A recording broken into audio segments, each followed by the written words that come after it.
Welcome to the Learning Evolution Podcast. Adam with you here as always. And on this episode, I am pleased to welcome to the show Joe Dunlap. Joe, welcome to the show. Adam, thank you so much. It's a pleasure to be here. Well, I'm excited to talk to you. I know we've interacted a bit online, on LinkedIn, and so on. And I think we have some similar perspectives, but I want to pick your brain, and I think the audience will appreciate hearing your perspectives. But let's jump right in. You have a quote that is on the top of your LinkedIn profile, and it's from Dr. John Medina. I'm going to read it verbatim so I don't get it wrong here. But I think it'd be good for us to go down this road to start off.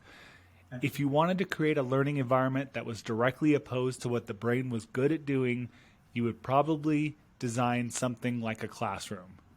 So tell us, why is that quote important to you, and why do you put it at the top of your profile? Well, I think it provides a much different perspective with regards to how we approach learning. And so there's actually a second part to that quote that said if you wanted to have a business environment that was directly opposed to how the brain works, you would design an environment with business cubicles.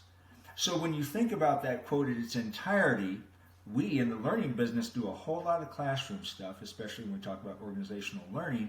And the businesses that we work in, there's obviously a lot of cubicles. So the entire statement, the quote that he made really just struck me because I, like you, have been in this space for a long time and not seen a lot of the return, the value of classroom learning. And so what Dr. Medina goes on to explain in his book is that we, as a species, really learn best when we're out in an outdoor environment that is unstable and that we're constantly in motion, I should say, and that we're trying to survive in that situation. And so, we're not at that hunter-gatherer stage anymore in terms of our evolution for a lot of us.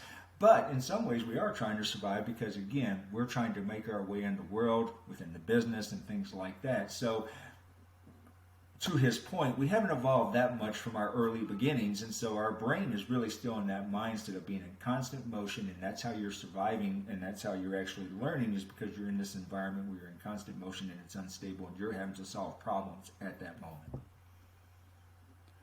Yeah, that's good. I like the unstable, in motion, and have to survive. And to me, it ties to a lot of people think of themselves as procrastinators, and maybe they are, but it seems like people get things done when they have to get things done. And Yes. whether that's learning or tasks to accomplish or anything. And I love the connection to cubicles. I think we all kind of hate that environment. Although I don't know if a cubicle office is worse or better than the open office space, because they both have their ups and downs. So when you talk about classroom, I know a lot of companies are moving towards self-guided learning and e-learning. Do you feel like that same perspective applies in those situations, or is this specific to instructor-led training? I think it actually applies to those as well. So when we think about especially e-learning or self-guided learning, it's still not putting that learner into motion in that environment, right? So it's still very much a designed environment for them. And so that's not the real world. As much as we want to credit ourselves with the way that we design courses and certainly with a lot of technology, you're still kind of in control of the environment and therefore the experiences that that learner is having, because you're deciding to guide them towards the learning objective, so to speak. Whereas, like Dr. Medina is saying, is that you put them out there in an unstable environment and your job is to go find food and start a fire and find someplace safe to be. You got to figure that out. You're solving problems, and so there's an emotional attachment that goes with that from a neuroscience perspective, where that learning now resonates and stays in your memory because, again, you're learning these things in order to survive. Yeah, that's a good call out. I always make the comparison when we talk about, maybe a formal traditional learning environment like a classroom or an e-learning versus the way people actually learn is, if you're learning a complex physical skill like how to ride a bike or how to ski, you're not reading a book about it or taking a course.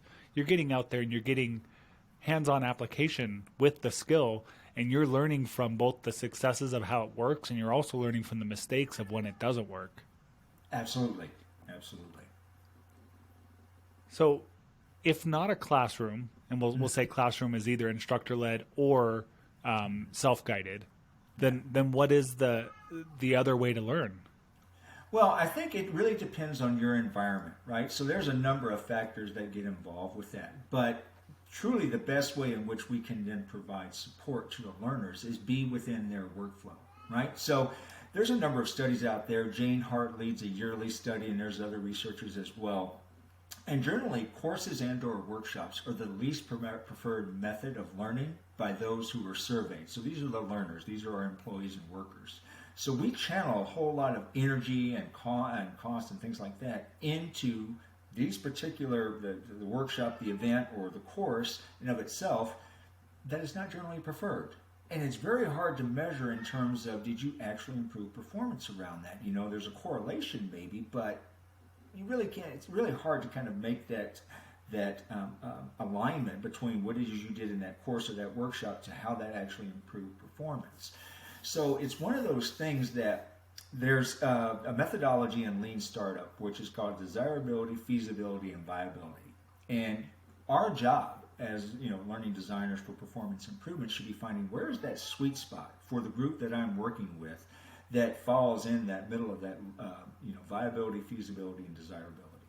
So if we believe the studies to be true, like what Jane Hart does, then we know that e-learning courses and or workshops is probably not going to fall in that sweet spot. And most of that has to do with the learner doesn't want to be taken away from the work, and that manager doesn't want that learner to be taken away from work. So as a kind of perspective, I work primarily in manufacturing now. Getting those people off the machines, off the production floor into a classroom is not something that I generally pursue very often because it's just not feasible for them. So now I have to think about how do I integrate learning into their workflow. And so, that could be with a mentor, that could be with a coach, that could be with some job aids and things like that. If I'm fortunate enough, maybe there's a video screen that I can work with that's mounted somewhere within their production environment. So you get to be creative based on the workers that you're with. Yeah, that's good. I think we should explore that a bit. My experience is mostly within tech companies and office environments and a variety of roles from customer service to engineers. But really one thing that tends to be similar with a lot of office jobs is you can have online repositories of information and knowledge that if you design them well and they're updated, they can be searchable and accessible in the workflow. And in jobs where you're not at a computer, like say manufacturing, that can be a little bit more of a challenge. So how have you provided that on the job support without people having to step away when they don't have a computer that they're always working at? Yeah, so I'm there in their workflow, and that's one of the things that I really preach a lot about is that you need to go to where the work is, right? And so if I were using like a lean term, that's like a gimbal walk, as they call it. So you're going out there, you're seeing how they work, you're understanding what it is that they need to do, what their output is, how they're measured with regards to their performance, productivity, quality, things like that. And that's where you start to get the ideas of, okay, how can I integrate learning into this environment? And so what I have found, especially in manufacturing, is I'm working with the people who've been doing it for a number of years, and we talk through what that experience is like, the entire process, and say, okay, as they're, when they need to do this, can you pull them aside and have a talk about that and then demonstrate that? And so we kind of explore back and forth what seems reasonable, and feasible at that moment based on where they are in that production process. And I've actually found that that's helped because I also worked in technology and insurance in years past, that it helped then too because when we think about it, especially from a technology standpoint, the way they may be working, even though you might be teaching them how to code, for instance. So there's a program I did years ago about web development, front-end web development. And so there was the teaching of coding, but then there was a back end to that workshop where they actually worked on a project with a guide that was teaching them Agile, and so they were now doing the iterations and things like that. So then they really got to learn what that process was like, aligned with the learning that they had to now figure it all out. And so that's what I'm trying to do is figure out, okay, what are those key moments in where you need to have some instruction with the employee. You need to allow the employee to reflect on what it was they just learned. You need to demonstrate that, and they need to demonstrate you. And so you just kind of figure it out as you go. Yeah. Yeah, and it sounds like you're incorporating, through the use of these guides and these mentors, you're incorporating people to help train the workers that may not have a formal training or L&D title. Maybe they're leaders or maybe they're just more tenured employees. And that's a technique I've found a lot of value from too. the challenge there is, though, that you sometimes with people who don't have the background and the regular experience, they tend to not be as skilled at training appropriately, and they might just share information or do information dumps. So how have you overcome that to get these non-training professionals to mentor, guide, train in effective ways? Yeah, so what we actually do is I kind of lay out the process for them. And most importantly, what are those expected outcomes?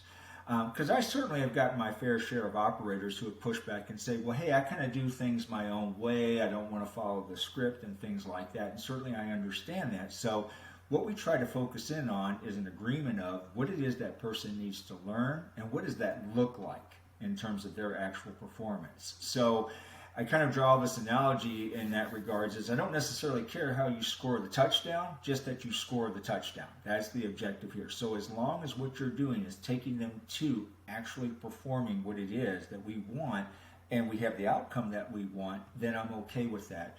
And so what I try to build in that situation when they're with those operators is probably, an every week or 2 week type of check-in by, somebody who has a much more training background, just to see how that's now moving along, to check on the use of those resources and the demonstrations and the practice and things like that to see how it's going. So we're getting feedback from the operators, but we're also getting feedback from those trainees as well so that we can start to make adjustments in that program saying, hey, here's some best practices with regards to teaching this that has come from your peers.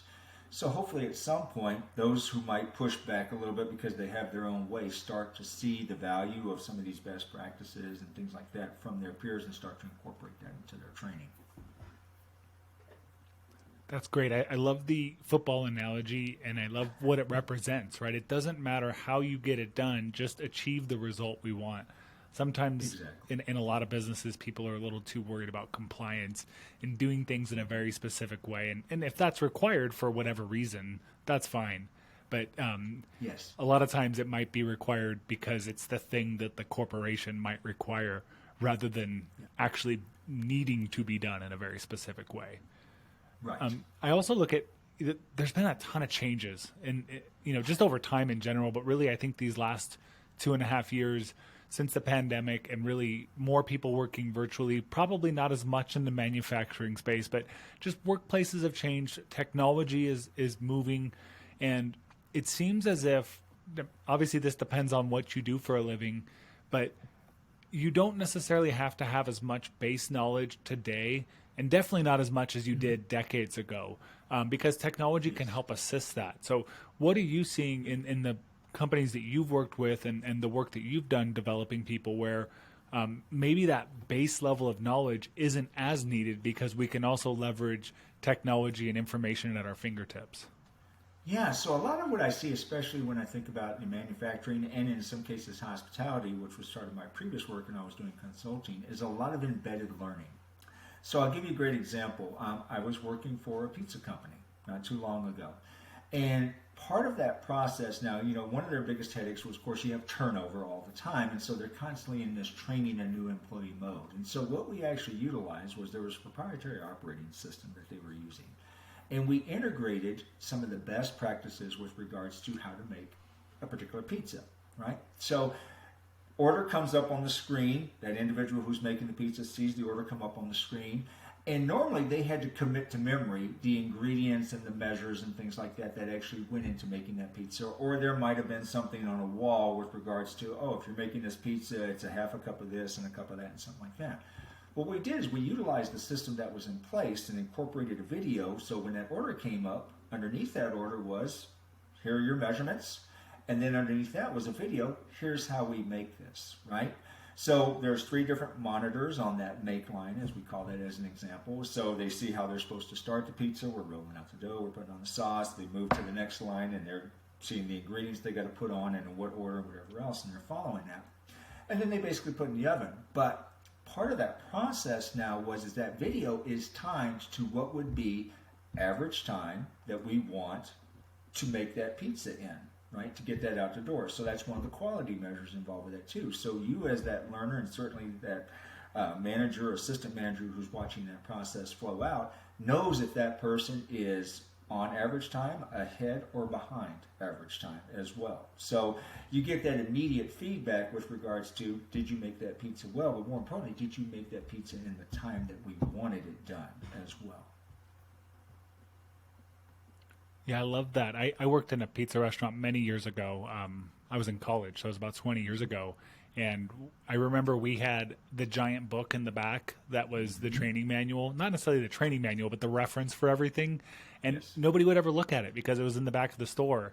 And I didn't know this was a job aid at that time, but I went and photocopied certain processes and made little posters that I put on the wall at the job station. So maybe not Yeah. referencing the video that you're talking about, but still having some kind of reference at those stations. And I think that's huge because even in technology companies or in places where you have access to a computer, you can do screen walkthroughs of systems instead of having to train people on everything on Excel or whatever system you're using. You can actually just take common processes and record those short little videos and have those accessible, similar to the video walkthroughs for different pizza processes. Absolutely. Absolutely. Well, I know I've seen you talk about this before too, but there's generational differences as well. I don't like focusing too much on the generations because not everybody fits into those molds. But I mean, it's true that younger folks like millennials and Gen Z have grown up more with technology, so they not only expect it, but they also are more apt with it. So now that we see more share of the workforce being of the younger generations, how have you seen that maybe tilt us away from traditional, more classroom style learning environments? Well, I'll even take it back to the initial onboarding experience. So now, when you, like you talk about with the Gen Zs, the millennials, when they come on board, that onboarding experience has grown. We're normally back in the day, HR, training development, was standing up there and introducing the company and talk about cultural values and things like that. Well, now, when that employee joins an organization, I've seen this across a couple of organizations, they're immediately assigned to a group of people. They all now have social media where they're connected with one another, right? Based on their profile within, for instance, the learning management system, they're recommended groups that they should be joining within the organization with peers across the entire organization as well, based on shared interests, shared education, whatever it may be. So there's this push that I see, especially with larger organizations, to now utilize the kind of technology, social media type of gathering that a lot of these millennials and Gen Zs want. And expect when they join the organization in of itself. I see a lot more use, especially of, so as an example, one of the organizations that I worked with recently, I utilized some examples of TikTok videos for actual learning. So we wanted to try an experiment, and we wanted to see what were the different locations, best practices with regards to a cultural value, or with a particular operation. And so, we have 15 plants globally across the world. And so I gave each one of them a value in one particular business operation and said, show me your best practices in this. So they could grab their phone or a tablet or a camera, whatever they wanted, and they could now do this via video. And as an example of that, within the first week, I had 40 videos coming back from the different locations. And within a month, I had 130.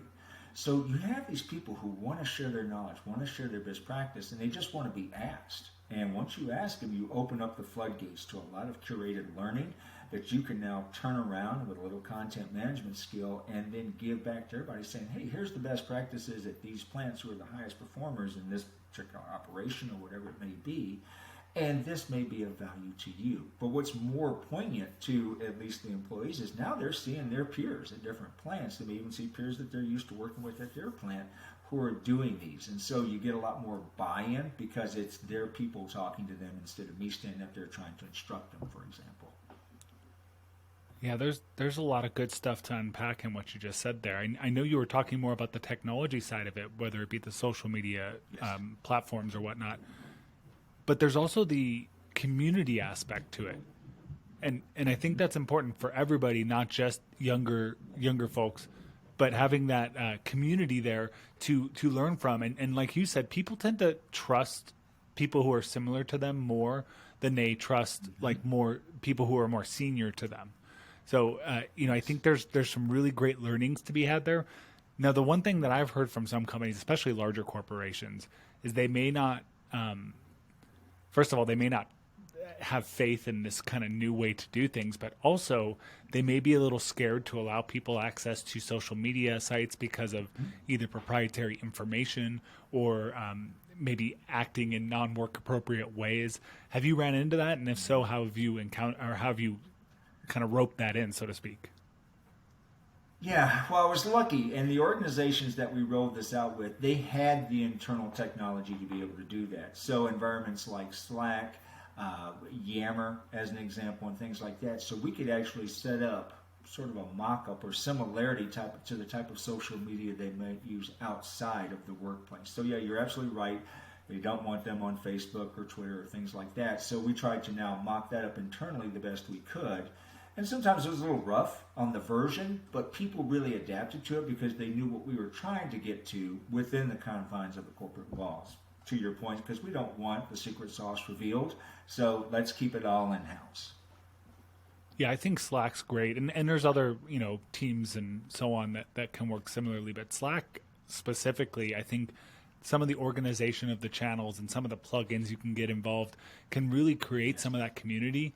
And I worked Absolutely. At a startup a few years ago that was very Slack forward. I mean, Slack was always preferred over meetings at this organization, which I loved.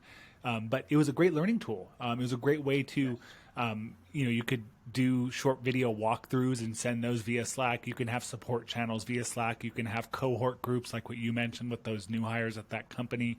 So there's definitely a lot of advantages to a chat system like that. Or if you're using something more public, like, some kind of chat system on your phone, like a Discord or something, you can make private servers and only have the employees in there to make sure it's not public and going outside the business. Exactly. Now let's shift to some other technologies. I don't know if you have experience or just maybe have researched or looked into other new things that are on the horizon or just coming in, AR, VR, AI. They're things we hear so much about, and there's a million and one different technology companies that want to sell you a solution in any of these. And maybe we're still kind of early here, but I see some potential. I'm interested to hear what your thoughts are around these technologies and their impact to learning. I definitely see some potential, especially when I think about manufacturing, because, with the type of machines we use, there's always a danger hazard. I mean, if you're not paying attention, there has been loss of life with the use of these machines.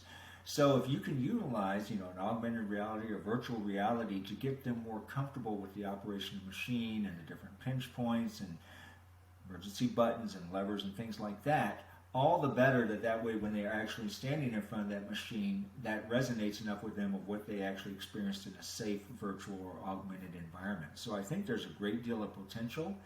The only thing that kind of holds me back with them is kind of what we were talking about before, is that, going back to Dr. Medina, are you opening up that environment in a way that they can now experience it as unstable and they're in constant motion where they can learn? Or are you now truly using virtual reality or augmented reality as an example as a designed environment? So basically it's just a bigger course. And if you're using it that way, you're still kind of now deciding the path that learner's going on. You've decided the environment, what the outcome is. And so maybe you get a little extra benefit from it, but I don't know if you're going to get a lot more of it than what we get out of the courses or the workshops today. Yeah, that's a good call out.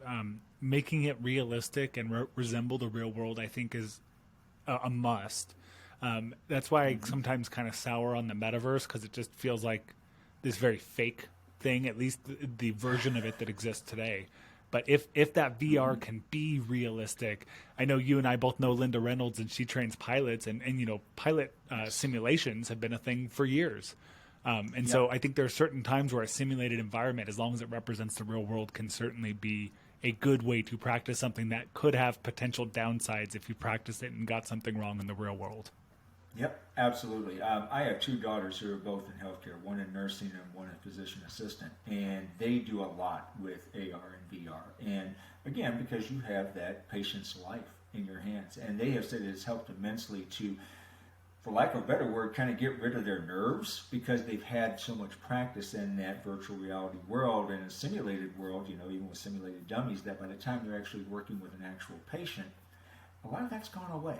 There's still some curveballs that are thrown at them, but they've been through enough practice that they kind of know the steps and what they're supposed to be doing no matter what. Yeah, I think that's a great example as well. I know when I was young, we played the game Operation, but that wasn't like the real thing. But if you had a VR simulation of whatever kind of, medical procedure you're performing, that can make it seem pretty realistic. So I think that's exciting where this is going. And I'd like to see those things come in more if it's appropriate. But like you said, don't just add it because it's the gimmick and we have the budget and we want to show that we're doing technology.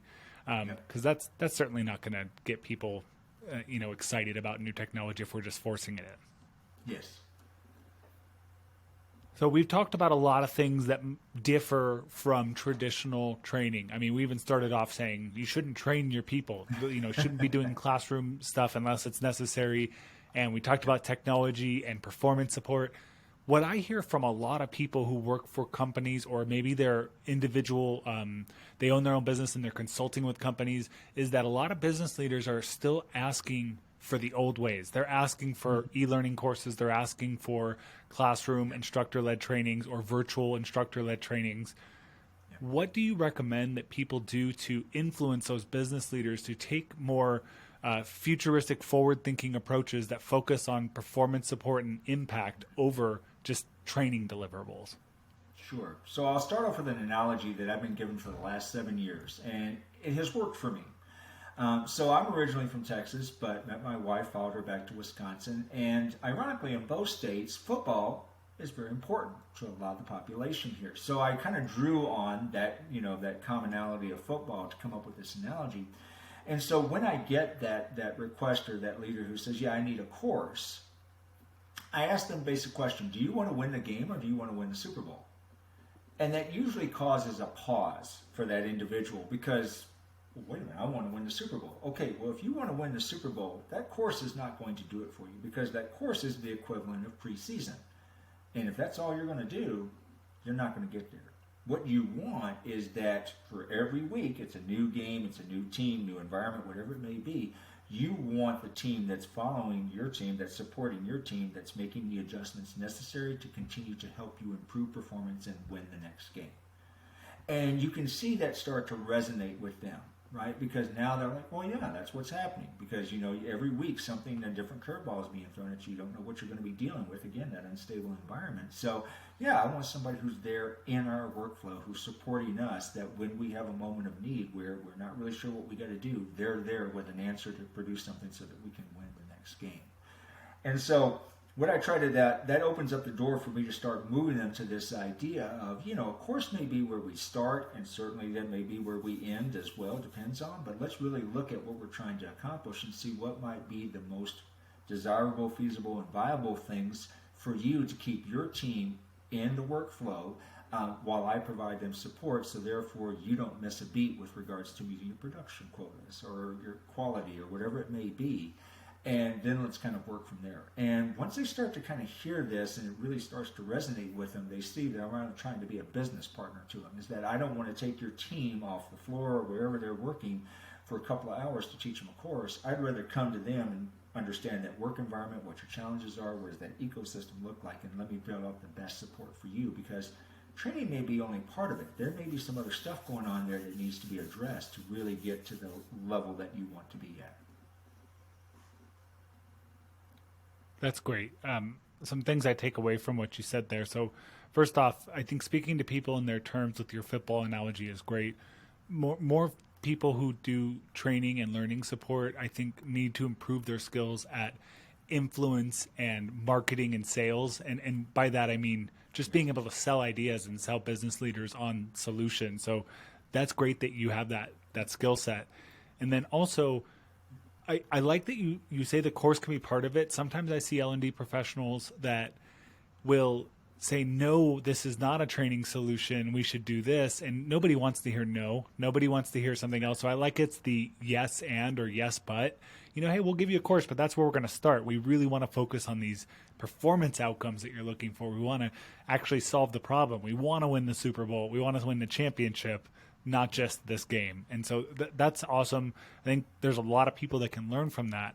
And speaking of that, so you talked about how to address when business leaders come to you. Do you ever get pushback from people in the training or L&D industry who maybe they're trainers or instructional designers, and so their main job is to produce content, and they might hear this message that says, well, we shouldn't be training focused. How do you deal with that? Well, yes, and I do get the pushback all the time, but I'm certainly not.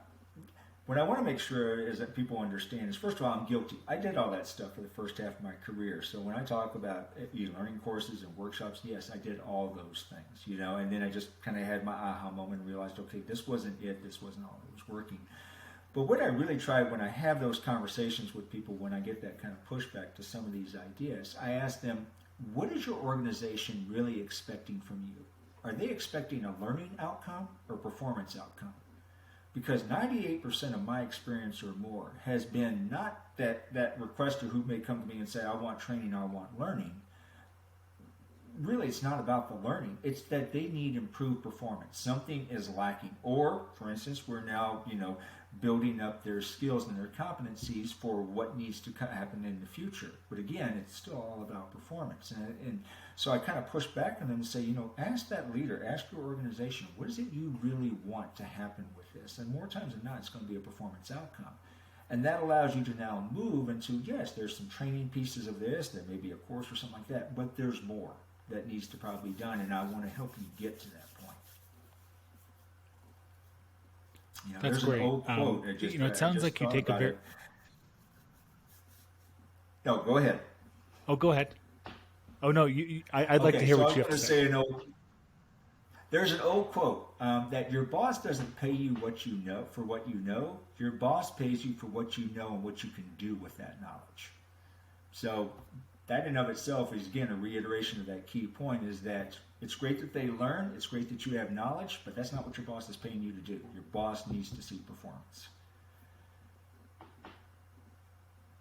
That makes complete sense. And it sounds like you take a very performance consulting approach. I believe I've heard you reference Bob Mosher and the 5 Moments of Need before. And that's something, I have that book right back behind me on the bookshelf. And so that's certainly something I'm a big advocate of as well.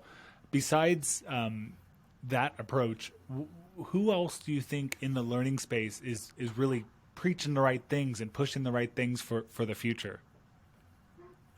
Well, besides you. So I usually tell people, if you really want to look into some other people who are pushing this, Nick Shackleton-Jones, he often talks about that education mindset versus the outcome mindset. And so he really tries to break down some of those myths and disparities between education and outcome, or education and learning.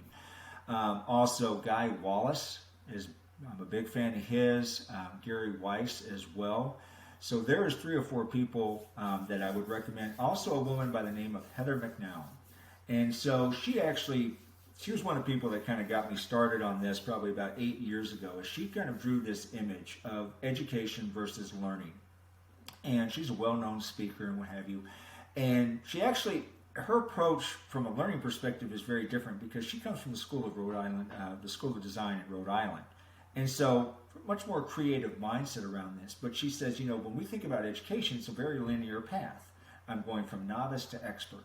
Versus learning is much more like this, right? So, I learned something, I got to reflect on that, I got to apply this, I'm going to reflect on that, and things like that. And so that's kind of where I steer people to, if they really want to start changing their mindset, is really start seeking out the people who have a much different perspective of really that business outcome of what we're trying to do and learning of itself. And you'll really start to open your eyes to other possibilities. Those are some good names, and I'm going to just be modest. I am not on the level of those folks, but maybe one day I can try to be. But, I think Guy, I was lucky enough to have him on the podcast already. Nick, I haven't yet. I love his book. How People Learn. I devoured that book when I read it, and I already have the second edition on pre-order for when it comes out next year. So hopefully I can get him on around when that launches. And I'm going to have to look into Heather. I've heard her name, but I haven't looked into her work. So thank you for the recommendation. I appreciate that as well. But yeah, I think it's good that we all learn from each other, and especially people that have unique perspectives. Because I think in this industry, a lot of us are speaking in silos to each other, and we're just kind of preaching to the choir, and we don't think about the fact that people outside of learning, people outside of academia or L&D, don't care about it as much as we do. And maybe that ties to what Nick always says: is people are going to learn what they care about or what matters to them. And it matters to us. Most people who get into this are people who love learning, but not everybody loves learning. They just want to get their job done and they want it to be easy. And so that's maybe what we should focus on versus you have to learn X, Y, and Z. So to that point, people need to learn what's important to them. Mm-hmm. How can you make something important to them? How can you make them care about something when it's something they don't care about? Like, it's something the company has to train them on or has to have them do, but they don't really have passion towards that thing. It's some compliance training or something of that nature. Yeah, so what I try to do is maybe associate that with something that has resulted in maybe a damage or a loss to the organization. So I'll give you an example. Years ago, I worked for a healthcare industry. And we would, of course, teach laws regarding HIPAA. And you could see the rolling of the eyes of especially customer service reps and nurses, things like that. And then, you start talking about HIPAA and they give you that rolling of the eyes like, oh, why am I learning this? So what I tried to do was now equate that to, on a yearly basis at that time, and then the last time I kind of looked at this data was 2018, $3 billion in fines to U.S. businesses for a violation of HIPAA in some regard. And so then you can tell this story to the employees saying, look, we obviously, because of our business, we pay some of those fines because we make those mistakes. So then I pose the question back to them. How often do you think you're allowed to make, how many times do you think you can make that mistake before the organization says, that's it, I'm done paying for you? And then all of a sudden the attitude changes. Because again, there's a certain level of tolerance that an organization is going to have, but if they've basically said, hey, this is important, you need to learn this, and you continue to kind of violate this, you're not going to be here much longer. And that kind of resonates with people. It gets back to Dr. Medina's survivability. So that's one of those things that, well, if I want to survive in this industry and this job, I better make sure I learn this and now apply this no matter what. That's good. You've now made it important to them rather than just being, here's this rule, this compliance, this law. Here's the impacts to you if you don't follow these things in this training, so to speak. Exactly. So, Joe, I want to flip it a little bit to you, and I know you've been in training for a long time. We've heard about some of the projects you've worked on and the things you've worked on. What originally drove you to go into the field of training and helping people to learn how to do their jobs better? Well, this actually started back when I was in the military. So I was on a much different path of where I was going in the military. It was kind of specialized within. I was in the U.S. Air Force. And probably about 2 years into this training, my eyesight just continued to get worse to the point where I was no longer qualified. But I impressed my instructors, my sergeants, Chief Master Sergeant enough with my work ethic, so to speak, that they said, look, even though you can't be this individual within the Air Force anymore just because of your eyesight, you still have the capability of training other people because you've learned so much, you've applied so much. And so that's where I kind of got my feet wet, was doing it that way. Was, okay, they of course had their guides and things like that. The military, everything's kind of talked about them and marked down very greatly. And it allowed me to kind of come in as somebody who's just gone through that training and give them feedback on what it was I was reading versus what we were actually doing out in the field when we were doing certain tasks, whatever it may have been, and said, well, no, wait a minute, it worked like this for us, or there was something different here. And so a lot of those instructional designers had never done that work. They had just taken the guidance from a subject matter expert and wrote it down. So now I was giving them different feedback as somebody who was fresh from doing this stuff and just saying, well, wait a minute, there's a different way of doing this, or here was our experience. And it allowed me to help them rewrite that. And that's kind of where my passion started. And then I just kind of took it from there. I went to college after I left the military, did my 4 years in human resources, still had an interest in training development. But at that time, learning and development was a very small fraction of HR, the component of itself, right? So you spent more time on compensation and things like that. Went to graduate school and focused on organizational development. And then just happened to got lucky enough to fall into a number of universities where I started my career, where I was allowed to do learning and development. And it just kind of continued my passion until eventually when I left higher ed and fell into business and started doing it. And have never regretted it. That's a great story. I'm glad. Thank you for sharing that, because I think we can all learn from the paths that others have taken, even if we don't take the same one. So you at one point made that jump from higher ed to the corporate world, and that seems like something that's very popular today. I keep on hearing this term transitioning teachers, and I hear from people on LinkedIn that reach out to me that are in the education space and they want to get into the corporate space, and a lot of them face Yes. challenges with that their teaching experience, they're having trouble getting companies to see how that's relevant to the business world, and they're really struggling getting those jobs. So what advice do you have people who are trying to make that jump from academia to corporate training or learning and development?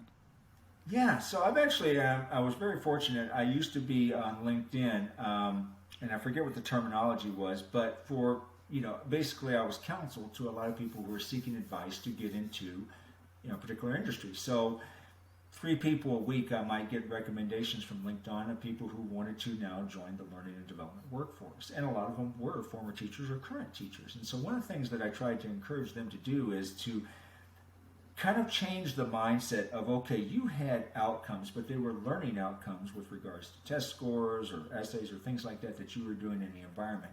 How can you now sell that story to be performance outcomes for a business environment? So what were you doing in the classroom to make sure that they could actually perform to the level that you wanted them to perform at? And most of the feedback that I got from them, and I kind of tweaked that story over the years where I was, one of those consultants to them, is that by going in and saying, look, when we see that they were struggling with regards to their overall performance, doing these applications, whatever else, we were there supporting them and growing them from that perspective, and then getting them to this point. And that was something that a business leader could now basically understand and align to, because again, there's, as you and I both know, there's the learning of the job and the performance of the job, and so now they're able to tell that story of, we're teaching, we're supporting, we're helping them improve their own performance, because again, they need to get to this outcome, which in that case is passing that class, or depending upon what level of education we're talking about, and that's what we're helping them to get to. That's great advice. I'm sure a lot of people who are in that situation will appreciate that. And I agree. I think it's focusing on those performance outcomes, whether you're someone who has been in academia and hasn't really driven those as much because you're driving more academic metrics. But even for people who are in L&D, I find that not enough people are pushing for performance outcomes. It's always training completions or training evaluations, which are more subjective, and those have their place. But what about for people who are in L&D roles? I'm sure you've mentored a lot of people. I see people who are trainers or instructional designers or whatnot, and they stay in that role for a very long time. What advice do you give to people who want to grow their career? Maybe they want to move laterally or move up. How do you help L&D professionals to grow and to move forward in their career? So a lot of what I try to encourage my peers to do is explore other opportunities. So one of the best things that happened to me was about 7 years ago. I was working for an organization that was implementing the practices of Lean Startup and Agile. And so one of the things that we've kind of unfortunately tilted the wrong direction, we talk about Agile and L&D, is, okay, we're now working in iterations and we're delivering fast. Well, you're missing one of the key points of Agile was a multi-dimensional team.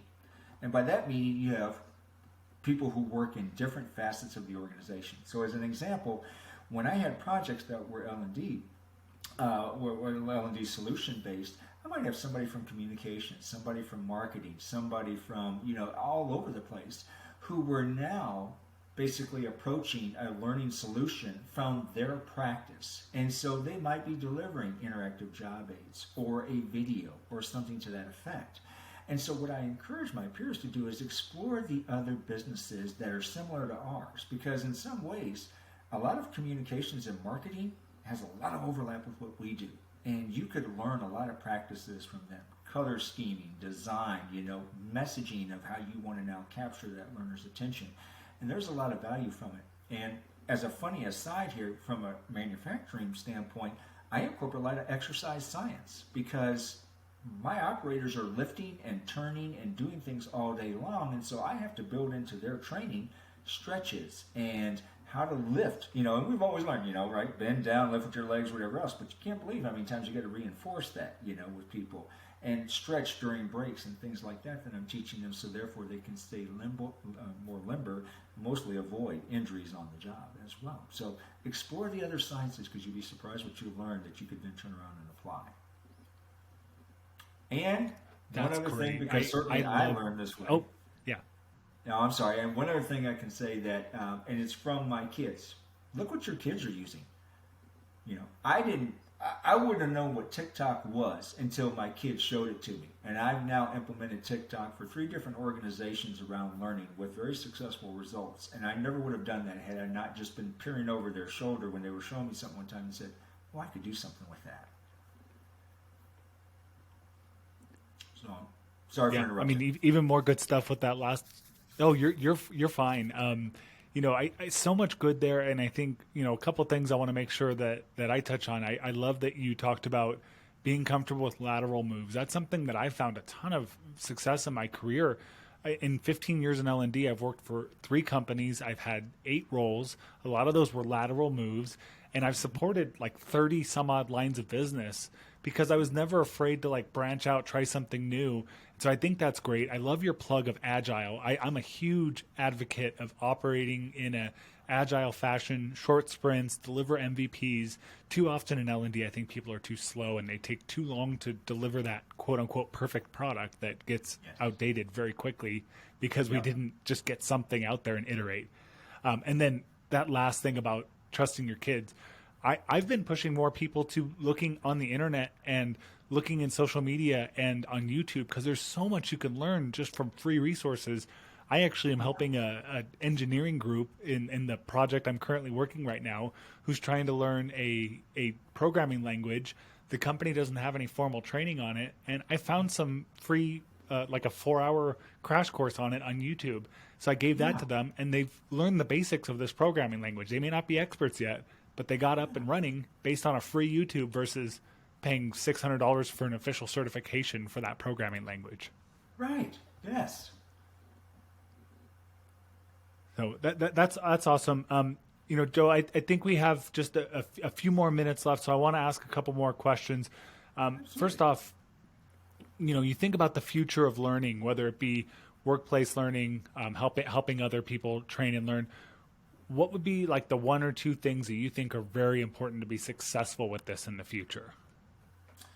So one of the first things I would tell everybody is that if there's one word you should put in your head, it should be competency, right? So we talk a lot about skills, and I see some buzzwords now around capabilities, but really what that employer wants is competency. They want people who can do the job and do the job well, right?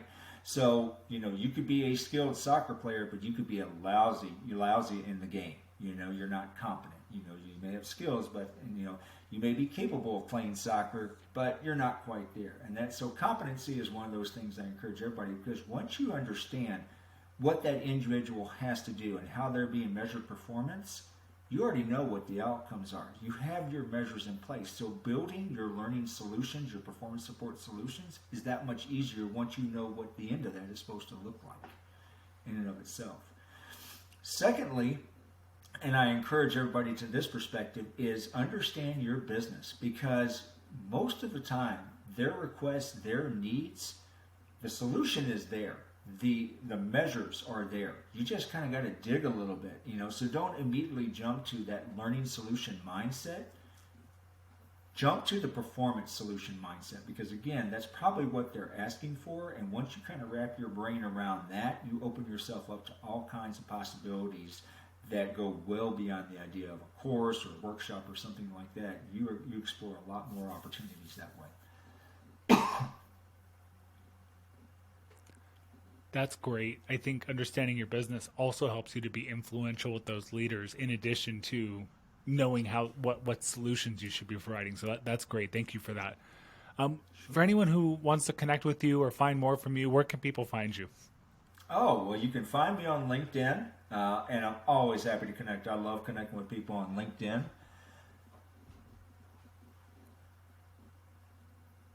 Sounds great. I'll make sure I put a link to your LinkedIn page in the show notes as well. And then the last thing is I'll ask you the question that I ask every guest at the end of the show, because I'm always interested to hear what people are learning. So what's one thing, either personal or professional, that you've learned lately that you think is cool or it's been a benefit to you? One thing, personal or professional, that I've learned recently that I think is cool. Wow, there's been a lot, because I recently joined an organization which I had no background in whatsoever. So for me, I would say, especially I'm going to approach this from the manufacturing perspective, is that I was kind of, the task that I was assigned was, we want to build basically training around all these roles. And of course now, as I'm going to the plants and I'm talking with the different plant managers and the operators, I'm understanding that building something scalable was not going to be an easy task, because each role was different, their responsibilities are different. And so one of the things that I've learned has been the value of the face-to-face interaction. All right, and we get away from that very easily. And I know we talk about a virtual world and things like that, but there are still a number of industries where virtual work, remote work, is not possible. And for them, having that interaction with their peers, learning from their peers, having the opportunity to talk and get instruction or get feedback from their peers is hugely important to their overall career growth. And so I look at that when you and I were talking about millennials and Gen Z, that actually is one of those things that's of value to them, is they want to connect to the people that they work with, that they want to share some of their social causes with, or particular interests and things like that. And so, it's one of those things that has grounded me back into, again, as much as I love technology and the technologies that we have, let's never forget about how a good face-to-face interaction with somebody else can really go leaps and bounds in terms of their growth and potential. That's an awesome share. And I know you talk about businesses that are more natural to be in person, like manufacturing, but I even think for remote workplaces, having that occasional face-to-face meetup for big meetings or whatnot, if you can make that impactful, that's going to have a lot of meaning for the people there too. So Joe, thank you for sharing that wisdom. I appreciate it. It's been a pleasure talking to you on the show, and we'll have to do this again sometime. I look forward to it, Adam. Thank you so much. Glad to. And everybody at home, thank you all for listening, and we'll see you next time.